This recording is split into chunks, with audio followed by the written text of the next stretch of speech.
Opa aí pessoal, tudo certo? Sexta de 3 no ar para análises, palpites e prognóstico dos jogos que teremos hoje no dia 25 de dezembro de 2025, rodadinha de Natal.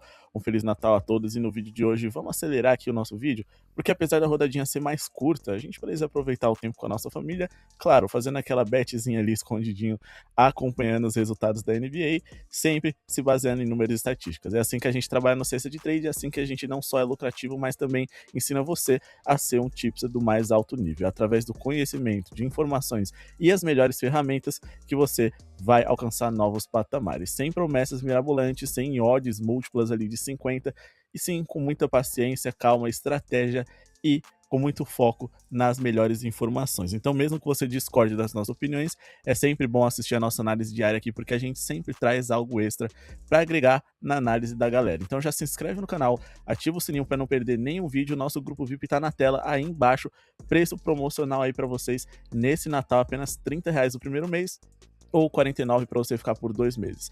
Quer ficar com a gente até a NBA Finals lá em junho? Aí você paga apenas R$ 99 e garante o plano pela temporada completa. Já vai ter acesso aos nossos guias e e-books em todos os planos, além dos nossos palpites diários, favoritos da noite, melhores jogos over, under e muito conhecimento, como eu disse para vocês. Bora começar com Knicks e Cavs. E o melhor presente de Natal que vocês poderiam me dar, além de uma vitória do meu Cleveland, seria 200 likes nesse vídeo de hoje. Clica no botão de joinha para ajudar o nosso projeto a seguir acontecendo. Se a gente bater essa meta de likes, a gente traz uma live para vocês amanhã no geral, não apenas para membros, porque tem live para membros do canal também, que você pode ser clicando no botão de Seja Membro aqui embaixo. Mas, para isso, a gente precisa bater essa meta de 200 likes e, como eu disse para vocês, é o grande presente que eu quero nessa noite. O segundo seria que a vitória dos Cavs, mas eu acho que o máximo que eles podem fazer é cobrir um handicap positivo. O Cleveland vem num momento muito ruim, jogam fora de casa hoje, e ainda tem o Evan Mobley, esse que para mim, pro sistema, no geral, é o jogador mais importante desse time. Por quê? Porque apesar do Donovan Mitchell ser o maior talento ofensivo, os Cavs se notabilizou nos últimos anos por ser uma boa defesa, uma defesa equilibrada, e muito por conta dele, que foi o melhor defensor do ano na última temporada. Ele é dúvida para hoje. Se ele jogar, finalmente veremos os Cavs completos, com Garland, Mitchell, DeAndre Hunter, Evan Mobley, também Jarrett Allen, e é isso que eu acredito que tenha faltado para os Cavs até aqui na temporada. Sequência com todos os seus jogadores. É verdade que as últimas derrotas recentes contra times ruins foram derrotas para os Hornets, sufoco ali contra o Washington Wizards, 2 derrotas seguidas para o Chicago Bulls. Não tinha desculpa, né? A gente fala, pô, mas estava faltando tal jogador. Só que ainda assim, eu acho que é um time que precisa estar completo para poder competir contra os principais times do leste. E hoje eles podem fazer isso, mas acima de tudo cobrir um handicap de mais 13,5 pontos, porque na vitória simples acredito que o New York Knicks seja sim favorito. O momento conta muito, apesar deles terem ali a dúvida, né, do Jalen Brunson ser o melhor jogador, mas que deve voltar hoje. Eu vou de handicap positivo dos Cavs. Os Cavs estudaram por muito tempo esse time do New York Knicks. Nos últimos anos, são 2 dos principais times do leste, são times que sabem que podem se enfrentar num playoff, então existe muito estudo, estratégia em cima do outro, até contratações que influenciam. Cara, eu preciso de alguém para parar tal jogador caso a gente se enfrente, por exemplo, nos playoffs. É assim que funciona as estratégias dos times da NBA. Quando você é um candidato ao título da sua conferência, você tenta arranjar estratégias e montar um time para anular os principais pontos fortes dos times que você sabe que estarão no topo. Então, acho que vai ser um confronto assim um pouquinho mais apertado, e o Cavs deve cobrir esse handicap, bem como os Spurs devem cobrir mais 17,5 contra o OKC, odd de quase 1,60, o que eu considero já bem interessante para a gente trabalhar. Mas vamos um jogo de cada vez, né? A gente fechou uma duplinha aqui entre esses dois. Vamos falar primeiro a respeito dos Knicks, que nos últimos 7 jogos aí tiveram 5 derrotas para os Cavs. Uma dessas vitórias foi aí por 9 pontos de diferença, e a outra, a única que aconteceu dentro dessa temporada, foi por 8 pontos de diferença, o que não seria suficiente, né? Porque o Cavs, nesse handicap, eles podem perder de até 13, só não podem perder de 14 ou mais. Como eu disse para vocês, é um jogo que eu considero equilibrado. Os Cavs, em relação a resultado, eles vêm enfrentando algumas dificuldades, principalmente em jogos mais recentes, mas quando a gente fala em relação aos números, eles costumam jogar bem no geral, tá? A gente tá falando aqui do terceiro time com mais bolas de 3 convertidas por jogo na NBA, o New York Knicks também tá no topo. E quando a gente fala aqui em estatísticas avançadas por 100 posses de bola, a gente tem aqui 2 bons ataques, tá? O Cleveland é o 9º melhor ataque por 100 posses, o New York Knicks é primeiro. É verdade que o Knicks tem um ataque bem mais eficiente, e defensivamente falando, a gente tá falando de 2 times que tem potencial para serem melhores, mas estão ali no meio de tabela. O Knicks sendo a 13ª defesa, o Cleveland a 16ª. Eu só não diria assim com toda certeza que vai ser um jogo over, porque a gente tem o New York Knicks, um time que, ok, ataca bem e defende mais ou menos, mas é o 5º time mais lento da NBA. Enquanto que os Cavs, eles atacam bem e defendem mais ou menos, mas são o 6º time mais rápido, então tudo vai depender, né, da velocidade que esse jogo vai se desenvolver. Beleza, o último encontro entre essas franquias teve 230 pontos. A linha hoje que o mercado está estabelecendo está em torno de 240 e pouco. Eu já acho um pouquinho de exagero. Acho que não dá pra gente trabalhar com acima de por aí. Mas se a linha estiver batendo ali uns 225,5 no ao vivo, até dá pra acreditar, porque eu acho que vai ser um jogo ali em torno de 230 pontos. Handicap favorito dos Cavs é o handicap positivo dos Cavs é o meu favorito até aqui, bem como o do San Antonio Spurs, que vem sendo uma pedra no sapato do Oklahoma City Thunder nos últimos 4 encontros entre essas franquias. Lembrando que apenas esses 2 aconteceram nesta temporada, foram 3 vitórias a 1 nos duelos entre eles, tá? E a gente teve aí a equipe do San Antonio Spurs cobrindo esse handicap de mais 17,5 pontos em todos os 4 jogos. Sempre que a gente tem alguns times muito dominantes na sua conferência, sempre existe a famosa pedra no sapato. Nos últimos anos, no leste, o Boston Celtics foi um dos melhores times da NBA, mas eles tinham algumas dificuldades com o Orlando Magic. O Cavs, que foi um dos grandes times da NBA nos últimos 2 anos também, pelo menos falando a respeito de Conferência Leste, sempre tiveram dificuldades ali contra o Atlanta Hawks, e me parece que o Thunder, o melhor time da NBA nessa temporada, claramente não consegue enfrentar o San Antonio Spurs. Primeiro porque o Oklahoma gosta de arremessar na média e curta distância, e fazer isso contra um time que tem simplesmente o Victor Wembanyama protegendo o aro é um pouquinho mais perigoso. Então trabalhar um pouquinho mais no perímetro talvez seja a melhor opção. Mas quando a gente fala aqui a respeito de arremessos de bola de 3, o Oklahoma City Thunder acaba enfrentando algumas dificuldades, como por exemplo em relação ao seu aproveitamento, que apesar de ser o 5º melhor da NBA, eles não tentam tantas bolas de 3 assim. Eles são apenas o 17º que mais tenta. E de repente, contra o San Antonio Spurs, eles são obrigados a arremessar ainda mais. Mas apesar deles terem bons arremessadores de 3, todo mundo no time ali sabe trabalhar no território triplo. Não são arremessadores assim que, pô, se você deixar, eles vão fazer 5, 6 bolas de 3. Não. O Shai, num bom jogo, ele vai fazer 2, 3 bolas de 3 no máximo. Você tem o Chet Holmgren ali que ele também é especial porque é um pivô grande, ala pivô grande que arremessa de 3, mas ele também não tem tanto volume assim, bolas de 3 por jogo. Então é um cenário aqui no qual o San Antonio Spurs vem se mostrando bem à vontade. Eles venceram seus rivais por 2 pontos de diferença, mesmo com o Wembanyama jogando pouco, e depois eles jogaram e venceram por 20 pontos de diferença. Acredito que o San Antonio Spurs pode pelo menos dar trabalho hoje para os seus rivais. E agora vamos falar a respeito de Warriors e Mavericks, porque aqui a gente acredita em pelo menos 20 pontos do Cooper Flag. O Cooper Flag que vem crescendo muito nos últimos jogos. Ele tem altura boa o suficiente para ferir essa equipe dos seus adversários que vão jogar no small ball, né? O Warriors gosta de jogar numa formação mais baixa, principalmente quando enfrentam times ali muito grandes, tentar tirar vantagem deles nos momentos ofensivos através de um time mais leve e mais rápido. Mas a gente tem aqui em possibilidade de 20 pontos do Cooper Flag, uma linha de 1,80 e pessoal, aproveitem porque finalmente ele está se sentindo à vontade. O Mavericks está dando carta branca para ele arremessar e mais do que isso, em grandes palcos como esse, o Cooper Flag pode provar que aquele início de temporada dele foi um engano e que sim, é um dos maiores prospectos recentes que a liga já teve. Então bora aqui de 20 pontos dele. A gente tá falando de um cara que nos últimos 11 jogos teve 25,1 pontos de média. Ele conseguiu aí pelo menos 20 pontos, né, em 8 desses 11 jogos e teve aí 3 partidas de pelo menos 33 pontos, o que também é muito interessante.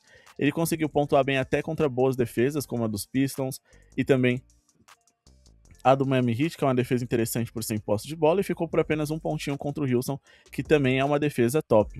A gente tá falando de um Warriors que vem se defendendo bem nessa temporada, mas o Cooper Flag vem num momento muito bom, 19,2 pontos de média, mas como eu disse recentemente, ele foi ótimo, sendo over aqui em 6 dos últimos 7 jogos que ele fez. O mercado ainda está tentando entender a nova realidade das linhas desse novo Cooper Flag. 8 dos últimos 10 jogadores comparáveis ao Cooper Flag que enfrentaram o Golden State Warriors foram over nas suas pontuações, mas o Justin Edwards ficou por apenas um pontinho, e o Paulo Banchero pelo menos completou para mais de 20. O Banchero que vem mal na temporada, e essa linha de 25,5 para ele já me parecia exagerada naquele momento. Mas tudo que o Warriors menos gosta de enfrentar são jogadores altos. Então a gente tem o Cooper Flag podendo fazer a diferença nesse jogo de hoje. Finalmente o Cooper Flag vai jogar, né, uma rodada de Natal. Essas rodadas são muito importantes para um jogador fazer o seu marketing, primeiro porque os jogos são em horários separados e segundo porque você tem toda a audiência dos Estados Unidos focada naquela partida, principalmente contra o Warriors, jogando na Califórnia. Se ele fizer uma partida aí interessante a ponto de levar o Mavs para uma vitória, a gente vai ter aqui o Cooper Flag alcançando outros patamares na avaliação do grande público. Então é muito importante para a carreira dele para que hoje ele comece muito bem. Vamos falar aqui a respeito de Lakers e Rockets. A gente também tem uma duplinha para passar para vocês aqui no jogo entre eles e também entre o Denver Nuggets e Minnesota Timberwolves. Só que aqui vai ser uma duplinha baseada na pontuação. Por quê? A gente está focando aqui em duas defesas ruins. O Lakers, que se defende mal, então a gente espera aqui que o Houston Rockets, que tem um ataque eficiente, consiga aqui pontuar ali na odd de em torno de 1,20, mais de 107,5 pontos. Do outro lado, a gente tem o Denver Nuggets, que também não se preocupa em ser uma defesa genial, de elite. Para eles, defender, ok, já tá bom. O importante é que eles sejam eficientes no ataque. E aí a gente busca mais uma vez a odd em torno de 1,20 e fecha aqui a odd de 1,50, que é o mínimo que a gente gosta de trabalhar. Odds superiores no nosso grupo VIP. Tem link para vocês na descrição de casas de apostas com cupom Cesta de Trade para você criar seu cadastro, ajudar o nosso projeto e mais do que isso, ter bônus exclusivos. E você também pode chamar no WhatsApp ali para ser membro, mas se você só quer ajudar com um valor mais simbólico, seja membro do canal clicando no botão que está aqui embaixo. Tem lives e vídeos exclusivos educativos para quem é membro do nosso canal. Mas bom, aqui a gente tem a odd de 1,50 e eu sempre falo, se basear apenas na ruindade do adversário, é ruim. Então se você tem um Charlotte Hornets, um Wizards que vai enfrentar defesas ruins, não vale a pena a gente trabalhar com o over deles. Porque a gente também tem que depender de uma certa qualidade, né, do time que a gente está a favor. E no caso, o Houston Rockets e Timberwolves tem. Então não só uma defesa ruim eles vão enfrentar, apesar de ser fora de casa, né, pelo menos para eles. Mas também eles têm qualidade ofensiva. Então acredito que eles possam pontuar bem. Vamos falar primeiro dos Rockets, que nessa temporada, em relação à média de pontos por jogo, tá marcando 120,5 pontos, a terceira melhor média da NBA. Eles também são um time aqui que, em relação ao aproveitamento nos arremessos de quadra, eles são o quinto melhor de toda a NBA. O Los Angeles Lakers, eles têm diversos defensores ruins no seu time titular. Doncic, Austin Reeves, e você também tem ali o Rui Hachimura, que é bem mais ou menos um DeAndre Ayton, que é de lua. Às vezes ele defende bem, às vezes ele defende mal, depende do humor dele, mas o principal defensor deles e mais regular é o LeBron, que apesar de ser incrível, a gente ainda tá falando de um cara de uma idade mais avançada, né, e que não dá pra ele ficar defendendo intensamente o jogo todo, principalmente que ele vai ter pela frente ali provavelmente um Sengun e um Durant em muitos momentos. Então, a gente precisa ficar um pouquinho de olho nisso, porque o Lakers piorou muito defensivamente. E além desse bom ataque que a gente explicou pra vocês, por 100 posses de bola em média do Houston Rockets, que é um top 3 da liga, eles enfrentam uma defesa que é uma das 10 piores por 100 posses. O Lakers, que nos últimos 14 jogos sofreram 120,4 pontos de média. Eles sofreram mais do que o que a gente busca para hoje, né, que é mais de 107,5 pontos, em 12 desses últimos 14 jogos em que a gente recortou. E mais do que isso, eles sofreram muitos pontos, por exemplo, pro Utah Jazz 2 vezes, pro New Orleans Pelicans, pro Dallas Mavericks, por exemplo, e também sofreram muitos pontos aqui para o Phoenix Suns 3 vezes. Se a gente for olhar aqui por 100 posses de bola, a gente até tem um Phoenix Suns que tem um ataque interessante, mas ainda é um ataque de meio de tabela. E quando a gente fala aqui de outros times que a gente citou, como o Dallas Mavericks, quarto pior ataque da NBA por 100 posses de bola, também o Pelicans e o Jazz, a gente tá falando aqui de um Pelicans que é apenas o 25º ataque da NBA por 100 posses e de um Jazz que é um ataque mediano, apenas o 16º, individualmente falando, um time bem limitado. Imagina o que um time como o Houston Rockets pode fazer hoje contra eles, então eu acredito sim nessa boa pontuação dessa franquia. Mas falando a respeito de Denver e Minnesota Timberwolves, o Denver Nuggets recentemente eles sofreram com a falta de presença de jogadores, como por exemplo o Aaron Gordon e o Christian Brown, titulares, enfim. O time acabou mostrando o que eles mostraram durante a temporada em geral, que eles não são nenhuma defesa genial, tá? No máximo, o Denver Nuggets vai ser uma defesa que dá pro gasto. Apenas a 17ª no momento da competição, nas últimas temporadas eles nunca foram uma defesa de elite, mas foram um ataque perfeito. Eles são o melhor ataque por 100 posses de bola na temporada até aqui. E a gente está falando aqui de um Minnesota que também é um ataque de top 10 e pode ferir esse Denver Nuggets também. Podemos ver um jogo over, tá? O que falta um pouco é de velocidade para essas duas franquias, já que a gente está falando de dois times ali que estão na metade de baixo da tabela em relação a ritmo. Então até por isso eu vou evitar trabalhar com acima D. Mas Isso é bom o suficiente para a gente trabalhar com acima D mais coletivo, onde todo mundo aqui pode pontuar bem, pelo menos do lado do Minnesota. E mesmo nas vitórias do Denver, o Denver acaba sofrendo muitos pontos. Por exemplo, eles venceram aqui o Utah Jazz recentemente, o Orlando Magic, o Houston Rockets e sofreram pelo menos 112 pontos em todos esses jogos. Mas acima de tudo eles pontuaram muito bem, foram 126,1 pontos por jogo, sofreram 119,3 de média nos últimos 10, e fica claro aqui que se você quiser vencer o Denver Nuggets, você precisa fazer mais de 110 pontos, senão você vai ter muitas dificuldades. O Houston, por exemplo, precisou completar para 115, o Dallas Mavericks completou para 131. Em outras derrotas que eles tiveram aqui, a única dentro desse recorte, contra o Dallas, eles sofreram 131 também. Então, repito, quer vencer o Denver, você precisa pontuar bem, porque mais de 110 pontos, a chance deles fazerem é muito grande. Então esteja ali resguardado para produzir bem contra esse adversário. E a gente está falando aqui de um Denver que tudo que eles mais odeiam é jogadores grandes atacando a cesta, principalmente com movimentos de fora para dentro. Então o Anthony Edwards, que para a posição é alto e forte, também Julius Randle, Rudy Gobert e Naz Reid, todos esses podem ferir esse Denver que fazem o seguinte: vamos se defender? Beleza, não deixa chegar no Jokic.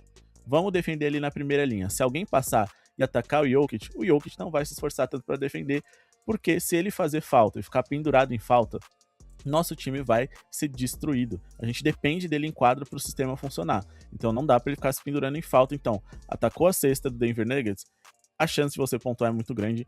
Até por isso eu gosto de trabalhar com esses jogadores altos que ferem bastante eles. O Cooper Flag foi o último indicado lá no nosso grupo VIP que bateu. Mas ao mesmo tempo, o Denver pode tentar tirar vantagem dessa formação alta aqui do Minnesota, que tem um pivô muito lento ali para fazer deslocamentos laterais, como é, por exemplo, o Rudy Gobert, e arremessar bastante de 3. A linha do Nikola Jokic pro over em bola de 3, né? Trabalhar por fora, mostrar que você é um perigo por fora, obriga que os principais pivôs rivais saiam do garrafão para poder marcar ele. Porque ele fala, se eu ficar parado aqui livre, ele vai fazer uma situação de 2 contra 1 lá no perímetro e vai armar o jogo, arremessar de 3, etc. Só que se eu sair e perseguir ele, ele vai achar o passe de alguém atacando a cesta. Então isso gera uma dúvida muito grande dentro dos pivôs. Só que se ele não for um perigo por fora, não tem por que o pivô sair. E como ele vai mostrar que ele vai ser o perigo, além de passar na bola? Arremessando de 3. Falando, se você não vir me marcar, eu vou matar nas bolas triplas. Então, assim, ele conseguiu pelo menos 2 bolas de 3 aqui em 9 dos últimos 15 jogos. E nos confrontos diretos contra o Minnesota Timberwolves, ele sempre faz isso. Então foram 5 dos últimos 6 em que ele teve pelo menos 2 bolas triplas. No último, ele teve 3. Só que é uma aposta, é um tipo de aposta em que a gente está focando num evento extraordinário. Por quê? Porque o Jokic ele não tem tanto volume nas bolas de 3. Eu gosto de focar, por exemplo, em over em pontos totais, porque o objetivo do jogo em todo momento é pontuar. Quando a gente trabalha com bolas de 3 com um cara que tem muito mais aproveitamento do que volume, geralmente a gente está focando em uma jogada aqui. Ele vai tentar de vez em quando e vai concluir mais de vez em quando ainda. Então é perigoso. Ele vai tentar arremessar desde o começo. Se as primeiras 2, 3 bolas dele não cair, é cash out ali com lucro mínimo, no caso não vai ter, né, se ele não acertar nenhuma, mas com prejuízo mínimo também. Se ele matar a primeira, dá para ficar ali até o final do jogo, mas uma bola de 3 ele tem que ter matado nos 2 primeiros quartos, de preferência. E de preferência, se nos primeiros quartos ele não arremessar e não matar nenhuma, até dá para você insistir até o final. Só que o ideal é que ele não arremesse 3, 2, 3 e erre. Vamos ficar de olho nisso, beleza? Porque é um cara que depende do aproveitamento, e se nas 3 primeiras ele ir mal, dificilmente ele vai dar mais do que 2, 3 arremessos no segundo tempo. Então, é bem específico assim para trabalhar com esse tipo, por isso que eu não tô indicando, eu só tô falando para vocês ficarem de olho. Se ele abaixar para 0.5, melhor ainda durante ao vivo, tá? A média dele é de 2.1 na temporada até aqui. 4 dos últimos 7 pivôs que enfrentaram o Timberwolves foram over em bola de 3, os últimos 3 seguidos também. Muitos deles aqui fazendo até mais, bem mais do que a linha estabelecida para um acima D. Você tem aqui alguns pivôs que nem arremessam de 3, sendo under contra ele, o Derek Queen 2 vezes, e o Maxime Hanault, que é um cara que a gente ainda está conhecendo ele aí dentro da liga, mas os que arremessam, Quentin Post, Miles Turner, Karl Anthony Towns, todos conseguiram esse over, beleza?